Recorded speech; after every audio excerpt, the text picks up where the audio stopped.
সেই কোরআনটাই আজকে জাতির হাতে তুলে দিতে পারে নাই। আমি যদি বলি এখানে যারা বসে আছেন, কোরআনটাকে শুধুমাত্র অর্থ না, ব্যাখ্যাও না, শুধুমাত্র সহি করে কোরআন পড়তে পারেন, সবার হাত কি উঠবে? আমি কিন্তু লজ্জা দিচ্ছি না, মন খারাপ করবেন না। আমি যদি বলি এখানে নন মুসলিম কেউ আছেন, থাকলেও দুই একজন থাকতে পারেন, কিন্তু ম্যাক্সিমাম কিন্তু এখানে মুসলিম। অথচ মুসলিম হওয়ার পরেও, মুসলিম পরিবারে জন্মগ্রহণ করার পরেও আমি আপনি সহি করে কোরআন পড়তে পারছি না, কোরআন পড়তে পারি না। এই দোষ যদিও হ্যাঁ প্রথম ব্যক্তির হতে পারে, কিন্তু অবশ্যই আমি কেন কোরআন শিখতে পারি নাই, একটি রাষ্ট্র থাকার পরেও, যে রাষ্ট্রে একটা আইন থাকার পরেও, যেখানে শিক্ষা মন্ত্রণালয় থাকার পরেও আমি কেন কোরআনটাকে সহি করে পড়তে পারি না? এটার মূল কারণ হলো এই ষড়যন্ত্র আজকের নয়। এই উপমহাদেশ শাসন করেছে ওই লুটেরা, ইউরোপরা এসে 200 বছর শাসন করেছে না শোষণ করেছে? শোষণ করেছে। তাদেরকে আমরা উৎখাত করেছি, তাদেরকে আমরা তাড়িয়েছি। ব্রিটিশ বিরোধী আন্দোলন করেছে এই জাতি, কিন্তু ব্রিটিশরা চলে গেল, তাদের রেখে যাওয়া ব্রিটিশি ল প্রত্যেকটা কোর্টে, আদালত প্রাঙ্গণে আছে না নাই বলেন তো? আমাদের এলাকায় একটা গালি আছে, যদি কেউ যদি খুব বদমাইশ হয় তাকে বলে তুই তো ব্রিটিশ। এর এলাকায় আছে কিনা জানি না, তুই তো ব্রিটিশ, মানে এটা গালি, একটা কি বলেন তো? গালি। কেন বলবে না?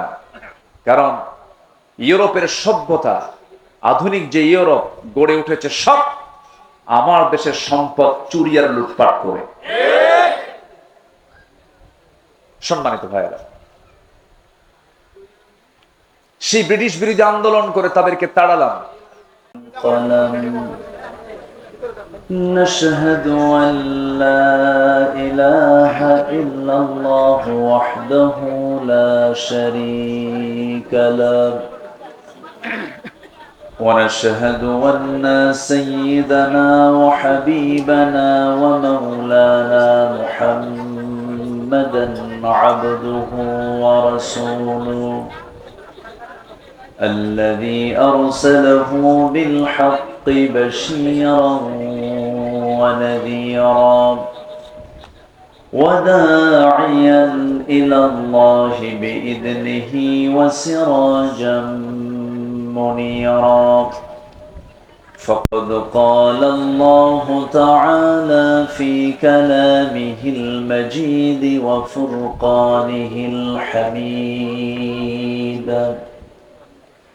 أعوذ بالله من الشيطان الرجيم بسم الله الرحمن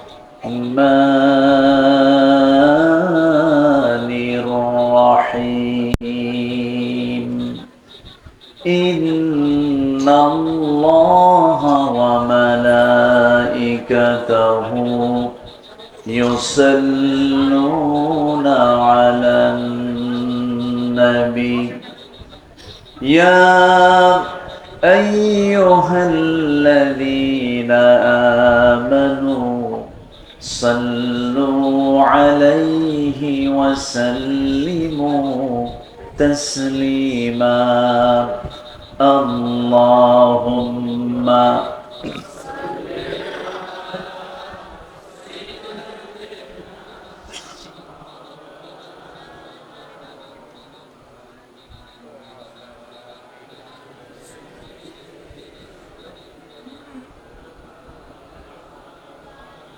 সবাই বলুন বালাগাল উলা বিকামালিহি কাশাফাত তুজা বিজামালিহি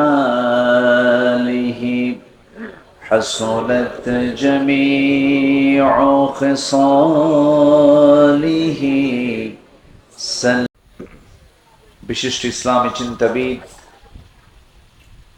জনাব মুহতারাম শেখ আবু ইয়াহইয়া জাকারিয়া আল হুসাইনি আজকের এই মাহফিলের যিনি আয়োজক, আমার স্নেহধন্য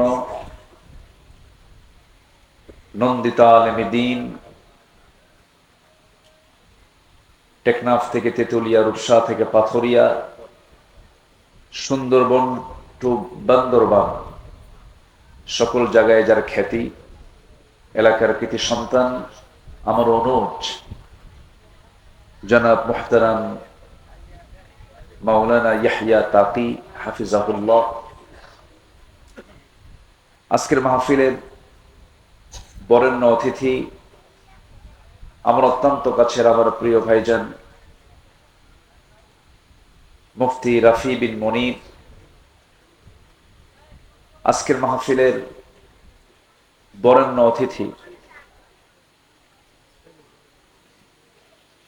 এদেশের অগণন মানুষের হৃদয়ের স্পন্দন, বক্তৃতা অঙ্গনের উজ্জ্বল নক্ষত্র মুহতারাম মাওলানা খালিদ সাইফুল্লাহ আইয়ুবী হাফিজাহুল্লাহ, উপস্থিত হাজারাত উলামায়ে কেরাম, ফদালায়ে ইজাম, সুশীল সমাজ, জাতির শ্রেষ্ঠ সন্তান, শিক্ষক মণ্ডলী, জাতির বিবেক, সাংবাদিক বৃন্দ, দূরে কাছের বিভিন্ন স্থান থেকে ছুটে আসা আমার প্রাণ প্রিয় সম্মানিত দ্বীনী ভাইরা, আড়ালে বসে আছেন শ্রদ্ধেয়া সম্মানিতা মা বোনেরা, আলোচনার প্রথমেই আনুষ্ঠানিকতার মধ্য দিয়ে আমার পক্ষ থেকে আবারও দিল খোলা সালাম, আসসালামু আলাইকুম ওয়া রাহমাতুল্লাহি ওয়া বারাকাতুহু। সবাই কেমন আছেন বলুন?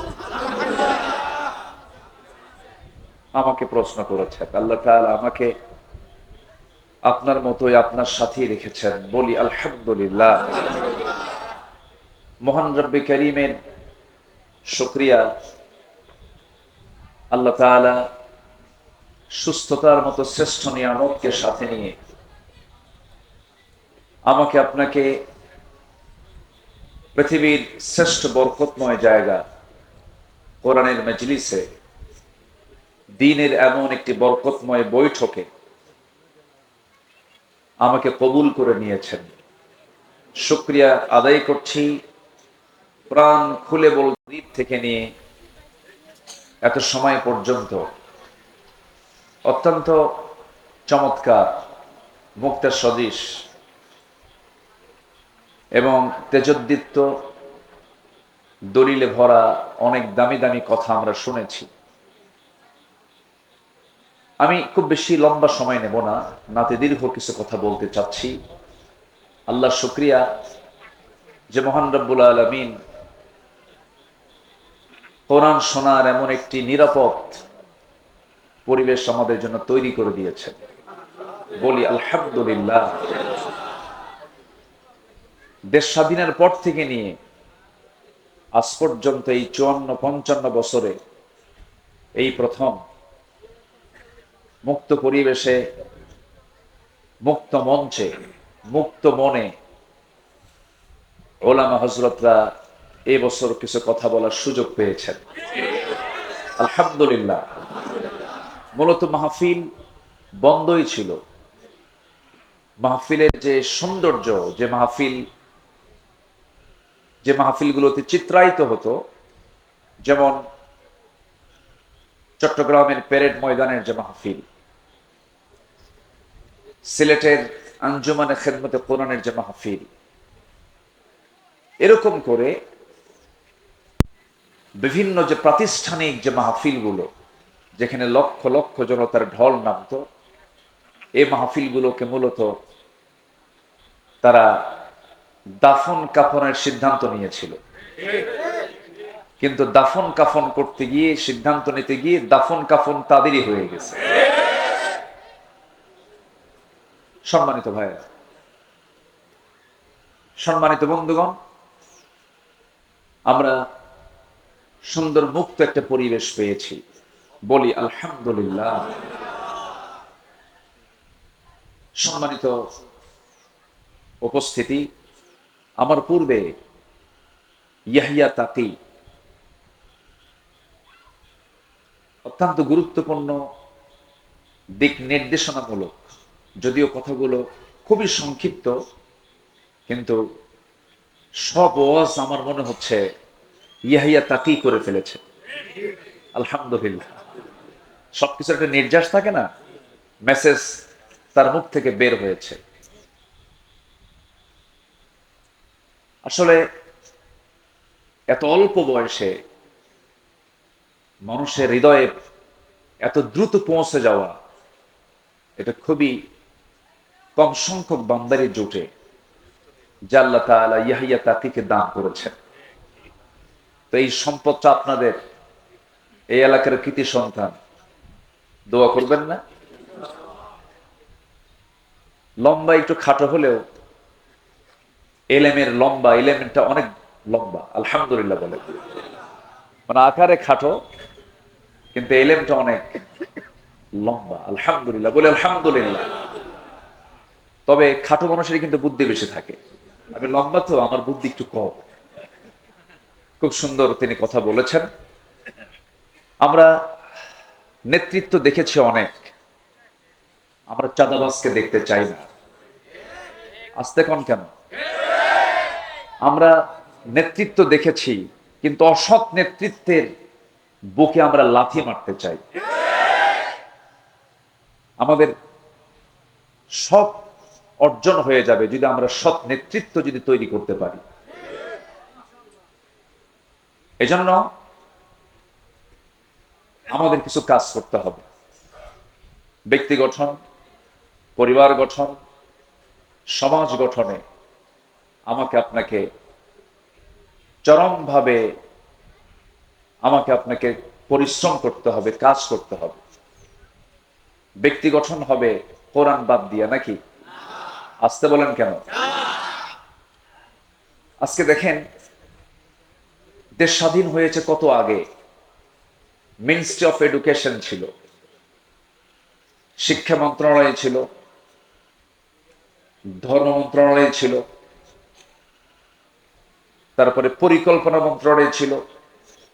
এতগুলো মন্ত্রণালয় থাকার পরেও গোটা পৃথিবীর দ্বিতীয় বৃহত্তম মুসলিম জনপদ বাংলাদেশ, সেই দেশের বসবাস করা মুসলমান যেই কিতাবের জ্ঞান না থাকলে, যে কিতাবটাকে সহি না করে পড়লে তার কোনো ইবাদত আল্লাহ পাক কবুল করবেন না, নামাজ কবুল হবে না। সেই কোরআনটাই আজকে জাতির হাতে তুলে দিতে পারে নাই। আমি যদি বলি, এখানে যারা বসে আছেন, কোরআনটাকে শুধুমাত্র অর্থ না, ব্যাখ্যাও না, শুধুমাত্র সহি করে কোরআন পড়তে পারেন, সবার হাত কি উঠবে? আমি কিন্তু লজ্জা দিচ্ছি না, মন খারাপ করবেন না। আমি যদি বলি এখানে নন মুসলিম কেউ আছেন, থাকলেও দুই একজন থাকতে পারেন, কিন্তু ম্যাক্সিমাম কিন্তু এখানে মুসলিম। অথচ মুসলিম হওয়ার পরেও, মুসলিম পরিবারে জন্মগ্রহণ করার পরেও আমি আপনি সহি করে কোরআন পড়তে পারছি না, কোরআন পড়তে পারি না। এই দোষ যদিও হ্যাঁ প্রথম ব্যক্তির হতে পারে, কিন্তু অবশ্যই আমি কেন কোরআন শিখতে পারি নাই, একটি রাষ্ট্র থাকার পরেও, যে রাষ্ট্রে একটা আইন থাকার পরেও, যেখানে শিক্ষা মন্ত্রণালয় থাকার পরেও আমি কেন কোরআনটাকে সহি করে পড়তে পারি না? এটার মূল কারণ হলো এই ষড়যন্ত্র আজকের নয়। এই উপমহাদেশ শাসন করেছে ওই লুটেরা, ইউরোপরা এসে 200 বছর শাসন করেছে না শোষণ করেছে? শোষণ করেছে। তাদের তাদেরকে আমরা উৎখাত করেছি, তাদেরকে আমরা তাড়িয়েছি। ব্রিটিশ বিরোধী আন্দোলন করেছে এই জাতি, কিন্তু ব্রিটিশরা চলে গেল, তাদের রেখে যাওয়া ব্রিটিশি ল প্রত্যেকটা কোর্টে, আদালত প্রাঙ্গণে আছে না নাই বলেন তো? আমাদের এলাকায় একটা গালি আছে, যদি কেউ যদি খুব বদমাইশ হয় তাকে বলে তুই তো ব্রিটিশ। এর এলাকায় আছে কিনা জানি না। তুই তো ব্রিটিশ মানে এটা গালি, একটা কি বলেন তো? গালি। কেন বলবে না? কারণ ইউরোপের সভ্যতা, আধুনিক যে ইউরোপ গড়ে উঠেছে সব আমার দেশের সম্পদ চুরি আর লুটপাট করে। সম্মানিত ভাইয়েরা, সেই ব্রিটিশ বিরোধী আন্দোলন করে তাদেরকে তাড়ালাম, তাদের তৈরি করা আইনকে আমরা এখনো রেখে দিয়েছি, তাদের তৈরি করা সিলেবাস কারিকুলামকে আমরা এখনো রেখে দিয়েছি। এই জন্য এই জাতির এখনো ভালো করে দিন শেখা হলো না, ভালো করে কোরআন শেখা হলো না। এরপরে আবার বিগত 16 বছর খুব বরকতের সরকার ছিল, যতটুকু ছিল ইসলাম এটাকেও তারা মুছে ফেলার সমূহ চেষ্টা করেছে। এমন কোন ওয়ে নাই, সকল ওয়ে তারা খাটিয়েছে, কিন্তু সবচেয়ে বড় ধরা কার? আসতে বলবেন না কার? আল্লাহ আছেন না নাই? আল্লাহ ছিলেন, আছেন, থাকবেন। তিনি প্রথম, তিনি শেষ, তিনি গোপন, তিনি প্রকাশ্য। আল্লাহ রাব্বুল আলামিন বলেন, হুয়াল আউয়াল ওয়াল আখির ওয়াল যাহির ওয়াল বাতিন ওয়া হুয়া বিকুল্লি শাইইন আলীম। তিনি প্রকাশ্য, তিনি গোপন, তিনি প্রথম, তিনি শেষ। সকল ক্ষমতা কারো হতে পারে না, সকল ক্ষমতা একমাত্র কার? সকল ক্ষমতা কার? আল্লাহ। এদেশের জনগণ ভাবছিল না মরা পর্যন্ত উপায় নাই। আল্লাহ কয় এত হতাশ হলে হয়? আমি কি আল্লাহ নাই? আলাইসাল্লাহু বিকাফিন আবদাহ। বান্দার জন্য যথেষ্ট কে? আসতে বলবেন না কে? আমরা চাওয়ার চাইতে বেশি পেয়ে গেছি, এটা যেন আমাদেরকে বিপদে না ফেলে। আবার কেমন যেন মনে হচ্ছে আমার কাছে, আমরা বেশি মনে হয় পেয়ে গেছি, এটার জন্য আমরা যেন এই বিগত 16 বছর, ফেরাউন বেঁচে ছিল হলো 1600 বছর, এরা ছিল 16 বছর, সংখ্যার যে মিল হলো কেমন বুঝলাম? সংখ্যার মিল আছে কিনা বলেন? চরিত্র মিল ছিল। ফেরাউন এমন কোন আকাম কুকাম নাই যা ছিল না। তার ক্ষমতা থাকার জন্য ইউযাববিহুনা আবনাআকুম ওয়া ইস্তাহইয়ুনা নিসাআকুম, ছেলের সন্তানগুলোকে একদম জিন্দায় মেরে ফেলতো, মেয়ে সন্তানগুলোকে জীবিত রাখতো। কেন? নেতৃত্ব যেন না তৈরি হয়। নেতৃত্ব তৈরি হওয়ার ভয়ে মার পেট থেকে সন্তান চিরে বের করে হত্যা করত। কত বড় নরপিশাচ ছিল হলো ফেরাও।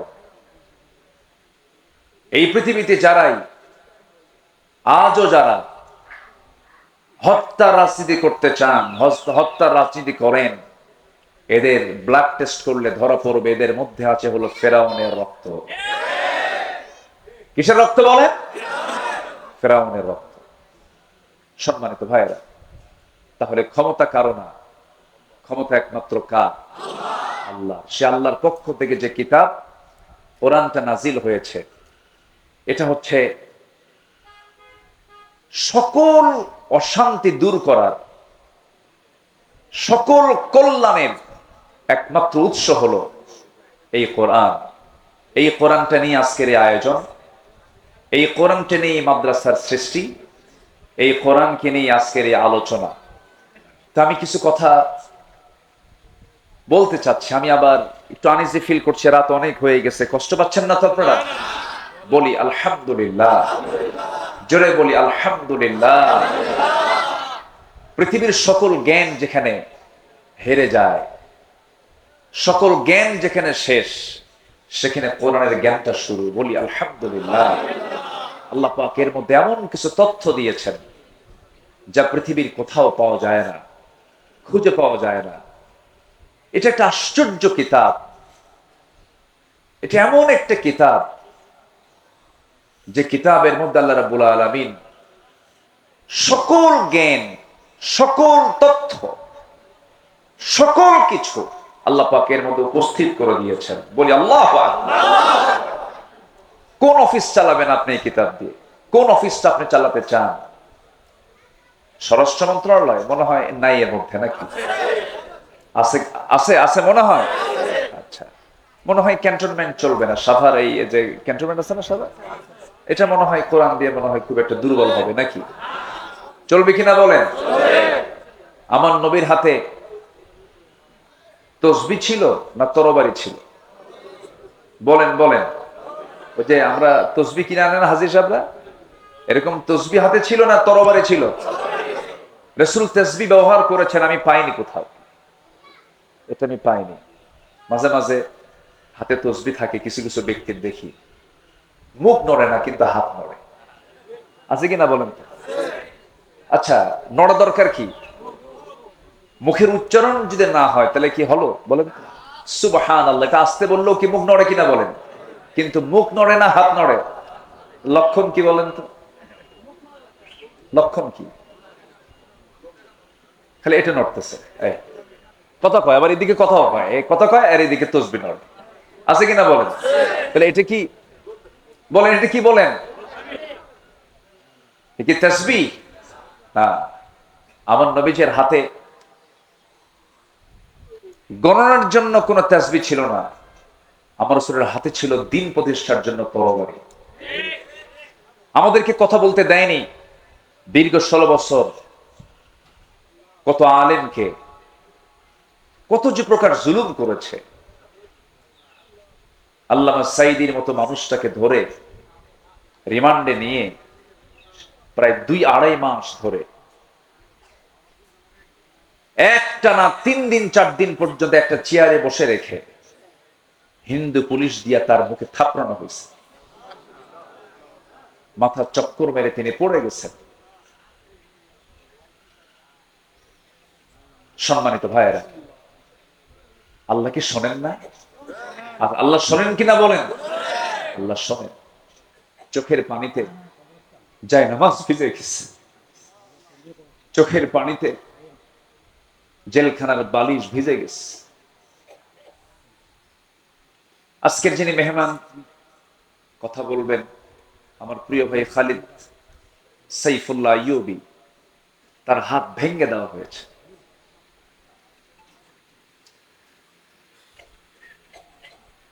আমার তো কোনো দোষ ছিল না, আমি তো কোনো চুরি করি না। আমার রাত বেরাতে, রাতের গভীরে আমাকে বাড়ি ঘেরাও করে ধরে নিয়ে চলে যাওয়া হলো। থানায় নিয়ে বলল, হুজুর কি করব, আমরা তো ধরতে চাই না কিন্তু খুব চাপ, চাকরি করব না তাহলে বাচ্চাদের খাওয়াবো কি? হুজুর চাকরি বাঁচান তো ফরজ। তখন আমি বললাম, ইমান বাঁচান তো নফল। শেষ পর্যন্ত এই যে চরম জুলুম নির্যাতন, সরাসরি সাহায্য নাজিল করেছেন তিনি আমার কে? আসতে বলবেন না, তিনি আমার কে? আল্লাহ। আসুন না সে আল্লাহর পথে, আল্লাহর মতে, আল্লাহর আইনের দিকে আমরা একটু দৌড়াই। মাগফিরাত কামনা করব কার? আল্লাহ। আল্লাহ রাব্বুল আলামিন বলেন, وسارعوا إلى مغفرة من ربكم وجنة عرضها السماوات والأرض أعدت للمتقين। তুমি তোমার রবের মাগফিরাতের দিকে দৌড়াও, জান্নাতের দিকে দৌড়াও, অলসতা করো না। বক্র কোনো পথে যেও না, সেই পথটা নিয়ে নাও। সবাই বলুন ইহদিনাস সিরাতাল মুস্তাকিম সিরাতাল্লাযীনা আন'আমতা আলাইহিম গায়রিল মাগদুবি আলাইহিম ওয়ালাদ-দাল্লিন। এরপরে আর একটু জোরে বলুন না ভাই। আল্লাহর পথে টিকে থাকতে হবে। ঈমান টানা সহজ, কিন্তু ঈমানের উপরে টিকে থাকাটা কঠিন। নবীর হাতে বায়াত নিয়ে দিন গ্রহণ করে বেঈমান হয়ে মারা গেছে এমন রেকর্ড আছে না নাই? নবীর চেহারা দেখে, নবীর বয়ান শুনে, নবীর হাতে হাত রেখে ঈমান গ্রহণ করার পরে আবিসিনিয়াতে হিজরত করে পর্যন্ত চলে গেছে, সেখানে খ্রিস্টান হয়ে দুনিয়া থেকে বিদায় নিয়েছে।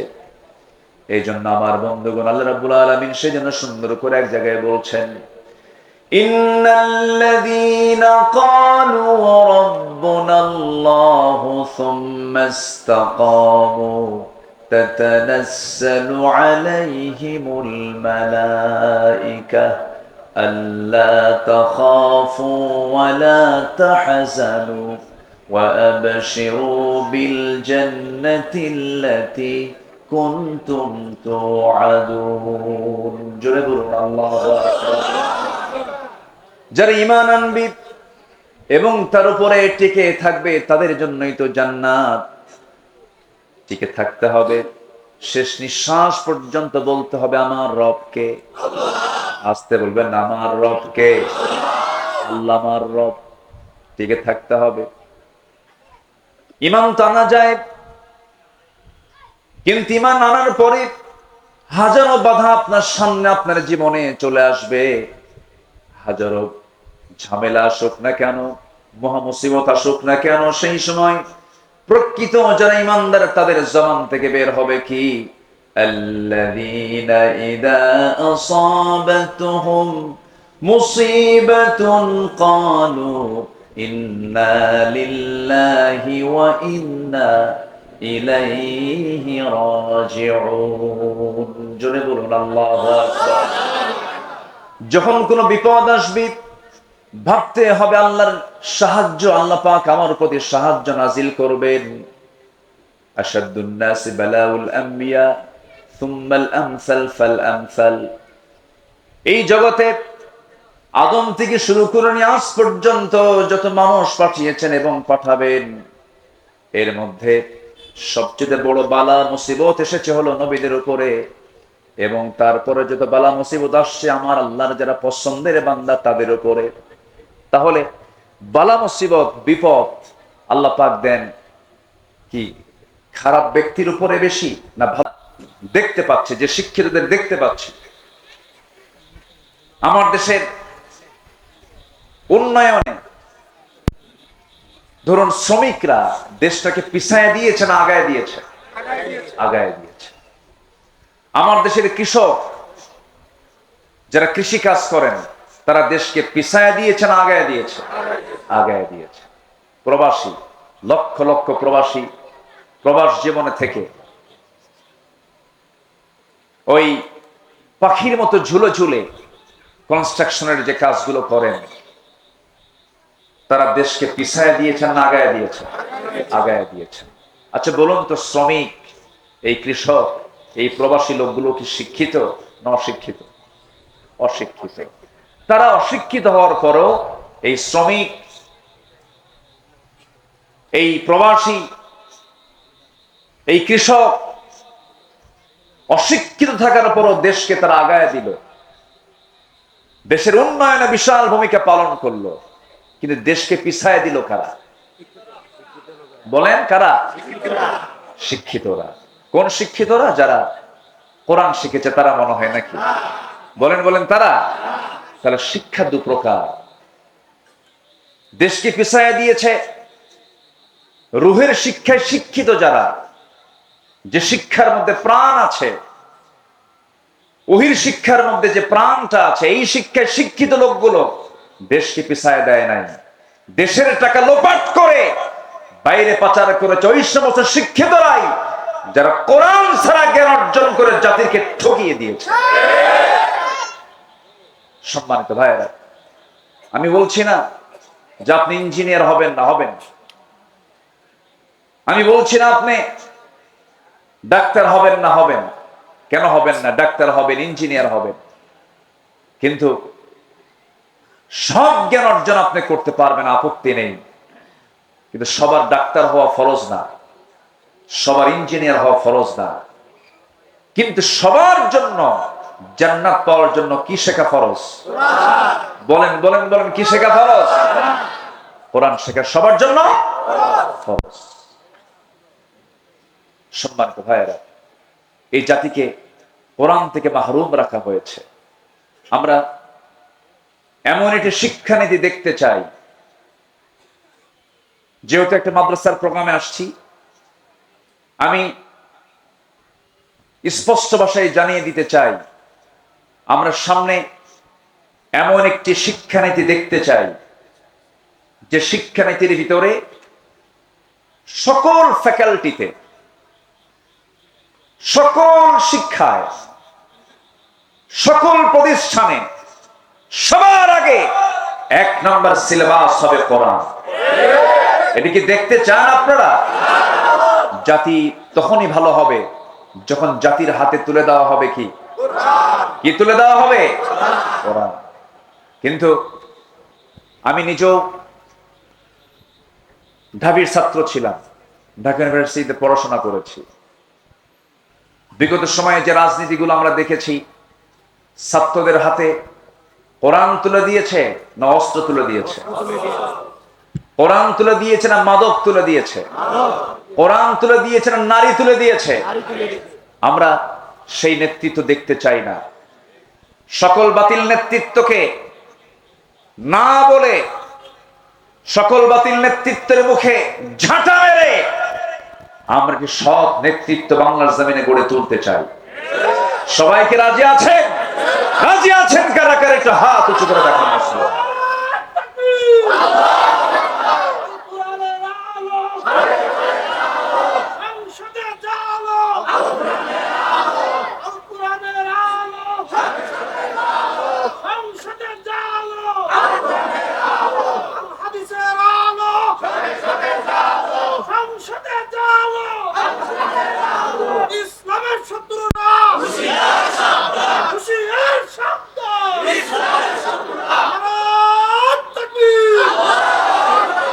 আল্লাহ কবুল করুন, জোরে বলি আমিন।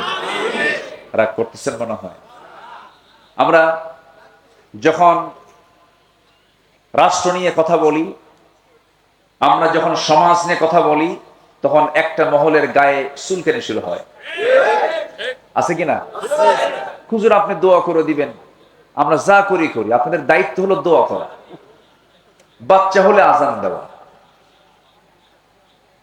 বিয়ের প্রয়োজন হলে একটু বিয়ে পড়ায় দেওয়া, আর মরে গেলে একটু জানাজা পড়ায় দিবেন। এই তো আপনাদের ডিউটি। আপনারা আবার এই দিক থেকে কথা বলেন কেন? আমার দেশে আবার কিছু হুজুরও ছিল, বিগত 16 বছর দেখেছি আমরা, সিনেমা হল উদ্বোধন হবে, হুজুর গিয়ে দোয়া করে। মদের ফ্যাক্টরি উদ্বোধন হবে, দোয়া করে আল্লাহ এই ফ্যাক্টরিতে বরকত দিয়ে দেন। আছে কিনা বলেন? এখনো ঘাপটি মারা এই সমস্ত মুনাফিক চক্র আছে না নাই? যারা সামান্য কিছু অর্থের বিনিময়ে দিনকে বিক্রি করে দেয়। ইয়াহিয়া তাকির একটা কথা খুব পছন্দ হয়েছে, ছাগলের দাম 20,000 টাকা, আর একটা ব্যক্তি তার ঈমান বিক্রি করে 500 টাকা দিয়ে। সম্মানিত ভাইয়েরা, আমরা নিজের জীবনটাকে সাজাবো কোরআন দিয়ে, জোরে বলি ইনশাআল্লাহ। আমি 8টি পয়েন্টে কথা বলতে চাই, সময় লাগবে, আমাকে সময় দেবেন? আমার আবার তবিয়ত হলে একটু সময় নিয়ে কথা বলো, এটা অভ্যাস। আমি যারা আমার আলোচনা শোনেন, আমি একটু সময় নিয়ে কথা বলি, যে সময় আমাকে দিলে আমি তাহলে কথা বলা শুরু করতে পারি। কারো কোনো আপত্তি নাই তো? হয়তো কষ্ট হচ্ছে আপনাদের, একটু গরম, অসুবিধা হচ্ছে, একটু মনোযোগ দিয়ে শুনবেন। আল্লাহ তুমি শোনার তৌফিক দান করুন, জোরে বলি আল্লাহুম্মা আমিন। কোরআনের আলোকে প্রকৃত মুমিনের আদর্শ চরিত্রের একটা রূপরেখা আমি তুলে ধরতে চাচ্ছি। আমরা আমাদের চরিত্রকে সুন্দর করে সাজাবো হলো কোরআন দিয়ে। জোরে বলে ইনশাআল্লাহ। নাম্বার 1, আমার দিলটা থাকতে হবে সর্বক্ষণ কার ভয়ে ভীত?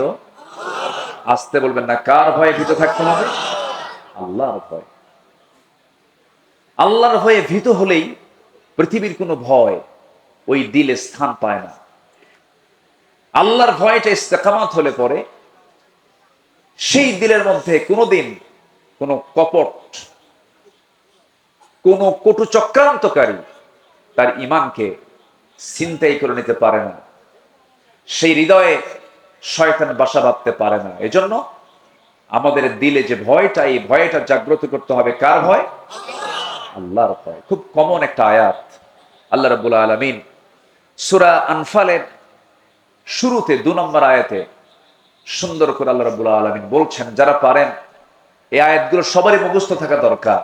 আল্লাহ রাব্বুল আলামিন সুন্দর করে বলছেন, ইন্নামাল মুমিনুনা আল্লাযীনা ইযা যুকিরাল্লাহু ওয়াজিলাত কুলুবুহুম ওয়া ইযা তুলিয়াত আলাইহিম আয়াতুহু যাদাতুহুম ঈমানাও ওয়া আলা রাব্বিহিম ইয়াতাওয়াক্কালুন। জোরে বলুন আল্লাহু আকবার। মুমিনের 3টা দিক আল্লাহ রাব্বুল আলামিনের জায়গায় তুলে ধরেছেন। নাম্বার 1 হলো আল্লাহর জিকির করা।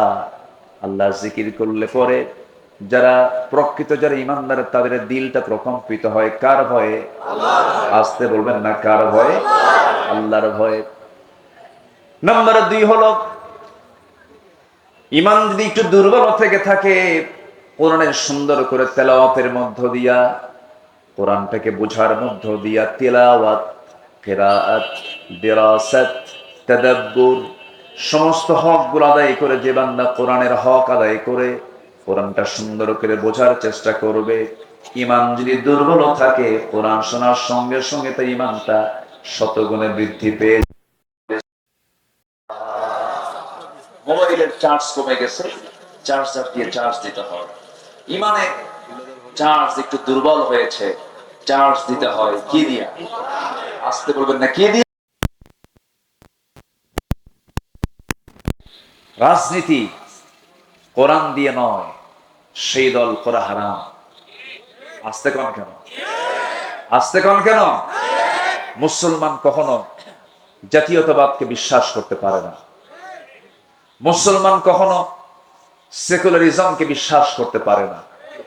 মুসলমান কখনো ক্যাপিটালিজমকে বিশ্বাস করতে পারে না। মুসলমান কখনো মানুষের তৈরি করা কোনো ইজমকে, কোনো মতবাদকে, তন্ত্র মন্ত্রকে বিশ্বাস করতে পারে না। মুসলমান বিশ্বাস করবে কার দেওয়া বিধানকে? আল্লাহর দেওয়া বিধানকে মুসলমান বিশ্বাস করবে। তাহলে কোরআন তেলাওয়াত করলে পরে, কোরআনটার সঙ্গে সম্পর্ক রাখলে পরে ঈমানের চার্জ কমে না বাড়ে? আসতে বলবেন না, কমে না বাড়ে? বাড়ে। অতএব যেখানে কোরআন পাবেন, যেখানে কোরআন ওয়ালা পাবেন, সেই জায়গায় আমাদের বৈঠক বেশি হওয়া দরকার, তাদের সঙ্গে যোগ সাজস বেশি রাখা দরকার। যেখানে গেলে বিড়ি পাওয়া যায়, যেখানে গেলে পরে ইয়াবার ট্যাবলেট পাওয়া যায়, যেখানে গেলে পরে অস্ত্র পাওয়া যায়, যেখানে গেলে পরে চাঁদার ভাগ পাওয়া যায়, যেখানে গেলে পরে নারী পাওয়া যায়, ওই সমস্ত জায়গাকে আমাদের মাইনাস করতে হবে। ঠিক কিনা বলেন? এমন জায়গা আছে না নাই আমার দেশে? আসতে বলবেন না, আছে না নাই?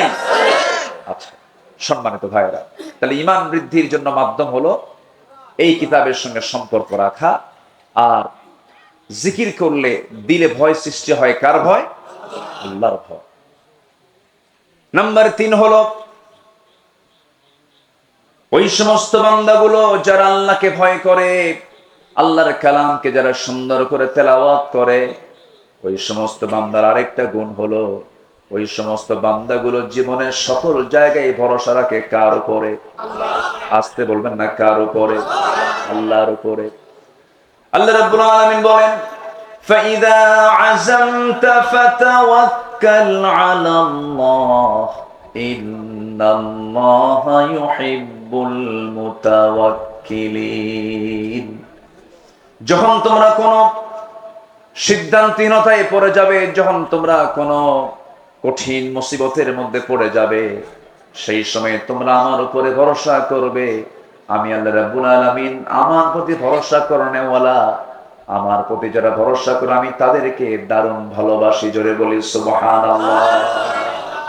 তাহলে আমাদের ভরসার জায়গা কে? আসতে বলবেন না কে? জনগণ সকল ক্ষমতার উৎস। ভরসা না এটা? এটা কি ভরসা? ভরসা নয়। সকল ক্ষমতা কার? সকল ক্ষমতার উৎস কে? আল্লাহ তাআলা। আল্লাহর ভয় থাকতে হবে। সাইয়েদনা ওমর ফারুক রাদিয়াল্লাহু তাআলা আনহু একদিন জাহান্নামের আয়াত শুনতেছিলেন। কিসের আয়াত বলেন তো? জাহান্নাম। এটা কোথায় আছে? বলেন বলেন, জাহান্নামের আয়াত কোথায়? শোনা মাত্রই অস্থিরতা বেড়ে গেল, খুব কাঁপতেছে। কাঁপতে কাঁপতে অঝরে ঝাড়ায় তিনি চোখের পানি ফেলতে লাগলেন। অস্থির চিত্ততা নিয়ে তিনি নিজেকে বলছেন, ওই হাকায়া ওমর আন্না লাকান নাজাহ।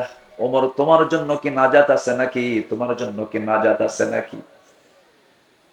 চিৎকার করে করে কান্নাকাটি করছেন, চোখের পানি ফেলে ফেলে কাঁদতেছেন। অথচ যে ওমর আল্লাহ রাব্বুল আলামিন দুনিয়ার জিন্দেগিতে জান্নাতের ঘোষণা দিয়েছেন, ওমর জান্নাতি। রাসূল নিজে বলেছেন, ওমর ফিল জান্নাহ, ওমর জান্নাতি। সে ওমর যদি জাহান্নামের আয়াতগুলো শুনতে শুনতে অস্থির হয়ে যান, চোখের পানি ফেলে ফেলে কাঁদেন। এই জীবনের বৃদ্ধির দিকটা আমরা যদি নিজের জীবনে বাস্তবায়ন করতে চাই, জাহান্নামের যে আয়াতগুলো আছে, আয়াতগুলো আমাদের সামনে নিয়ে আসার দরকার আছে না নাই? আছে। আমরা সুন্দর করে কোরআনটা পড়বো। জোরে বলি ইনশাআল্লাহ। কোরআনটা বেশি বেশি পড়বো, বেশি বেশি শুনবো। কোরআন শুনবো বেশি, গান শুনবো।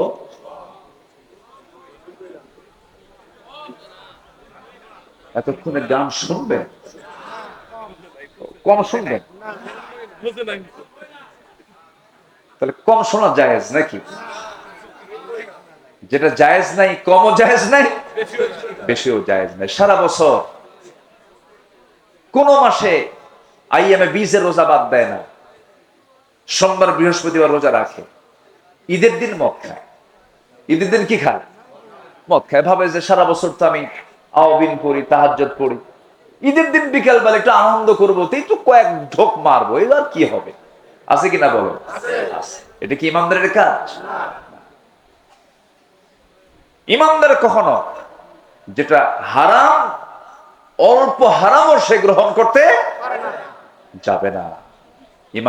ইমানদার সম্পূর্ণ হারাম জিনিসকে, হারাম খাদ্যকে, হারাম বস্তুকে, হারাম পন্থাকে সে চুল পরিমাণ গ্রহণ করতে পারে না।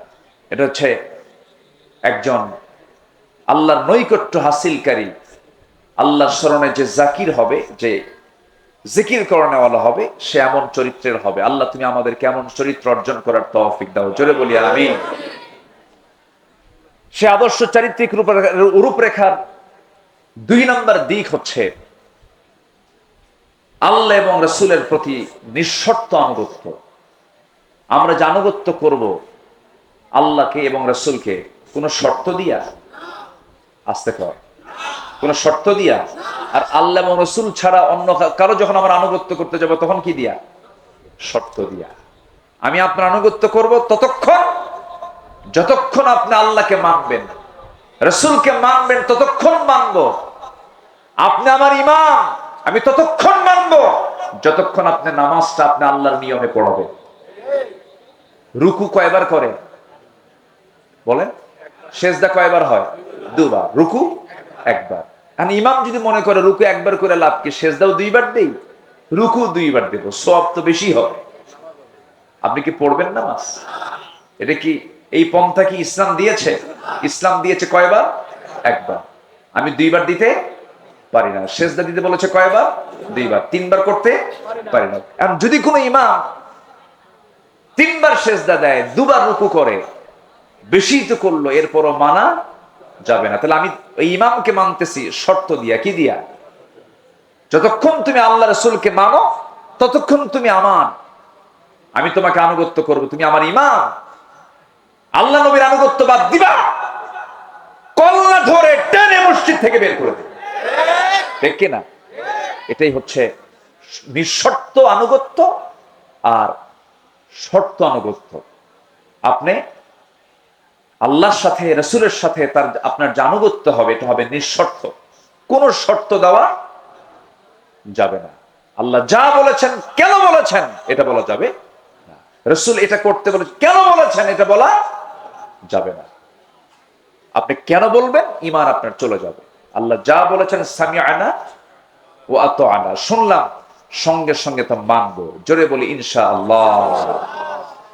আল্লাহ রাব্বুল আলামিন বলেন, ইয়া আইয়ুহাল্লাযীনা আমানু আতিউল্লাহা ওয়া আতিউর রাসূল ওয়া লা তুবতিলু আ'মালাকুম।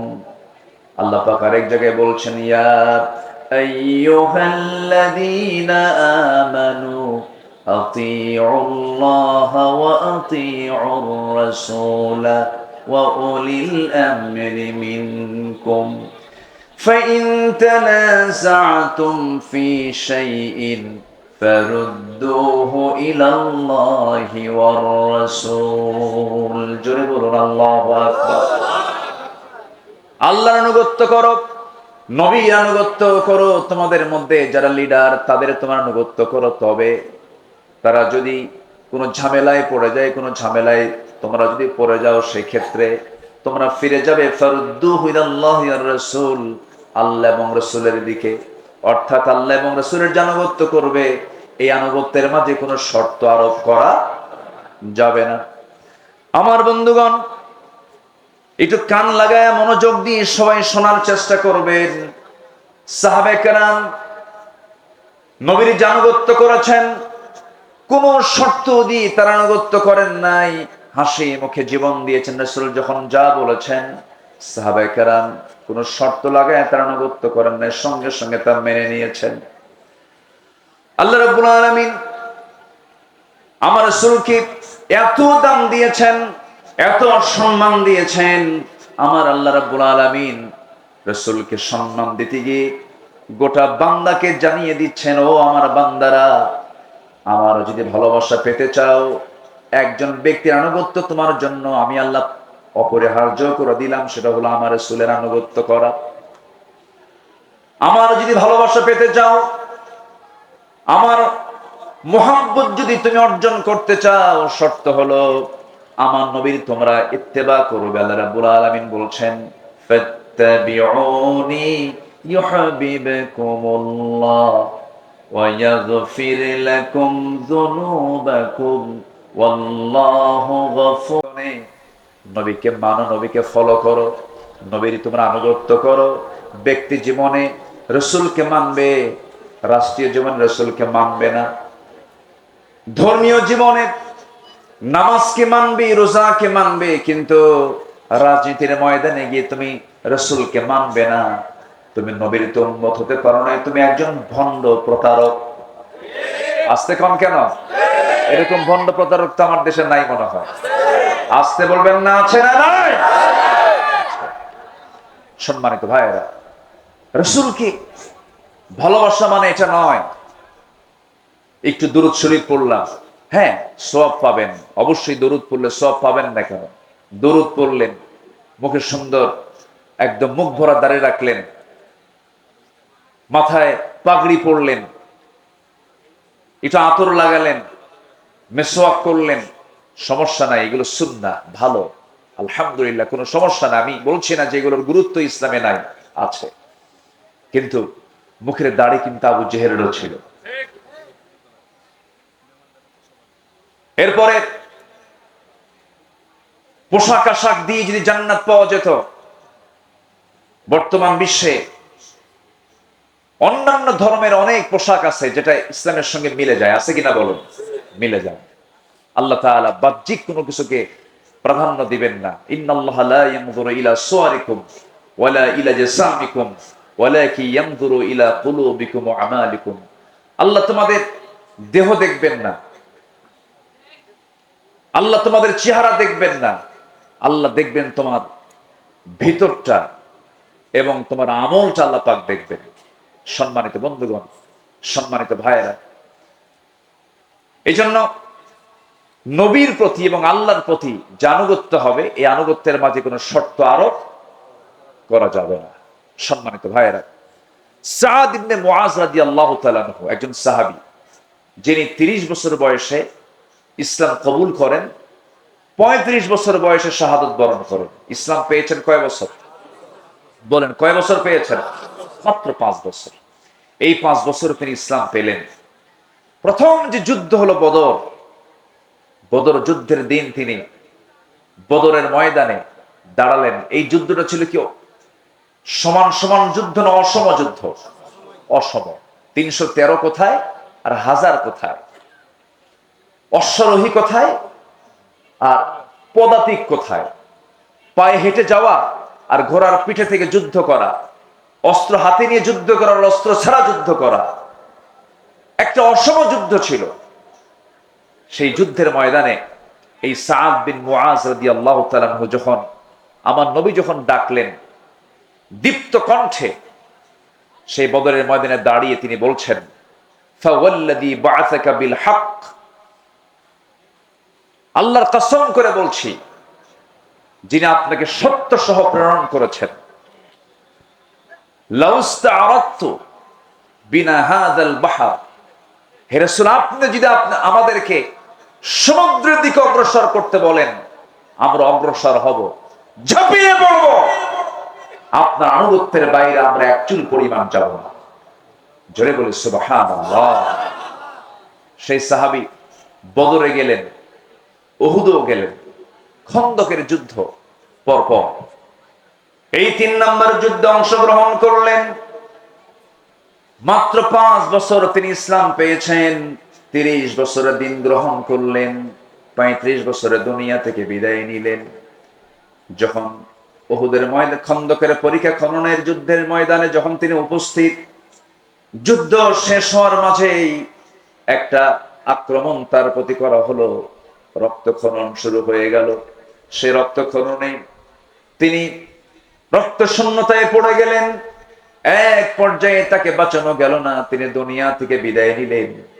সাহাবায়ে কেরাম শোকাহত চিত্ততা নিয়ে রাসূলের সামনে এসে বলছেন, ইয়া রাসূলুল্লাহি, আপনার প্রিয় সাহাবী সাদ বিন মুআজকে আমরা অনেক চেষ্টা করেছি, তার সেবা করেছি, বাঁচলো না, দুনিয়া থেকে বিদায় নিয়েছেন। আমার নবীজি শোনা মাত্রই ইন্না লিল্লাহ বললেন, তার জন্য দোয়া করলেন। এবং আমার নবীজি বলেন, সাহাবীরা শোনো, আমার এই প্রিয় সাহাবীর মাত্র 5 বছরের ইসলামের আনুগত্যের মধ্য দিয়ে সে যে জীবন যাপন করেছে, আল্লাহ পাক তার এই মৃত্যুতে এত বেশি খুশি হয়েছেন যে আরশ আজিম পর্যন্ত প্রকম্পিত হয়েছে। ইহতাজ্জাতিল আরশ, আরশ প্রকম্পিত হয়েছে তার মৃত্যুতে। মানে আরশ জেনে গেছে, আরশের ফেরেশতারা জেনে গেছে যে একজন আল্লাহর প্রকৃত বান্দা দুনিয়া থেকে বিদায় নিলেন। মাত্র কয় বছর? আসতে বলেন, কয় বছর? 65 বছর পার হয়, নামাজ পড়ে না। 67 বছরের বুড়া মানুষ, চামড়া কুচকে গেছে, টেনে টেনে নাপিতকে কয় দাড়িটা কেটে দে। বুড়া কি হওয়া সম্ভব? আছে না নাই? বদনসিব, এরকম বদনসিব আছে না নাই? আচ্ছা, এগুলো করা যাবে না। আমরা জীবনের সকল জায়গায় আনুগত্যের চূড়ান্ত দিকটা আমরা আল্লাহর জন্য, রাসূলের জন্য আমরা বরাদ্দ করব। জোরে বলি ইনশাআল্লাহ। জি ইনশাআল্লাহ। সম্মানিত ভাইয়েরা, আমি কি শেষ করে দেব? আলোচনা চালাবো?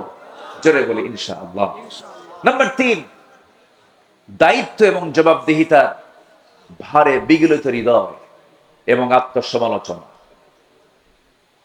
যে ব্যক্তি নিজের দোষ খুঁজে পায় সে হচ্ছে আল্লাহর পছন্দের বান্দা। বলি আলহামদুলিল্লাহ। আমরা খুঁজে পাই কার দোষ? বলেন বলেন, অন্যের দোষ। কিন্তু দোষ খুঁজে বের করতে হবে কার? নিজের দোষ। নিজেরই তো সমস্যা অনেক, আমি অন্যের সমস্যা দেখবো কখন? নিজেই তো রোগী, ঠিক কিনা বলেন? আমার দোষ আছে না নাই? কিন্তু আমরা অন্যের দোষে আমরা তালাশে ব্যস্ত হয়ে পড়ি না। নিজের সমালোচনা, নিজের দোষ খোঁজার চেষ্টা করতে হবে এবং মাথায় রাখতে হবে জবাবদিহিতার কাঠগড়ায় দাঁড়াবো একদিন কার সামনে? আসতে বলবেন না, কার সামনে? আল্লাহর সামনে। আল্লাহ রাব্বুল আলামিন সুন্দর করে বলছেন, ইন্না আরাদনাল আমানাতা আলাস সামাওয়াতি